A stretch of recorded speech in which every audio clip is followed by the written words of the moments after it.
La principale nouveauté dans cette nouvelle loi électorale, c'est bien la création de l'autorité indépendante de gestion des élections. Cet organe a pour but de régir les élections générales au Mali. Le code de 219 articles a été adopté après 92 amendements. Ces amendements ont causé des divergences entre le gouvernement initiateur du projet de loi électorale, les membres du M5 RFP et ceux du CNT. En effet, le rôle du ministère de l'administration territoriale qui se voit retirer l'organisation matérielle des élections au profit d'un nouvel organe unique de gestion des élections n'est pas du goût du gouvernement. Cet organe unique de gestion des élections, appelé Autorité indépendante de gestion des élections, a été largement modifié avant d'être validé.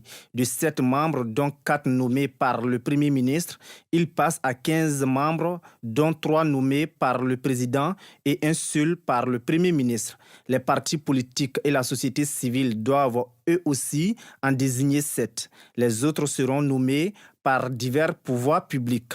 Cette nomination du contenu de cet organe unique de gestion des élections au Mali n'a pas été soutenue par le gouvernement en place.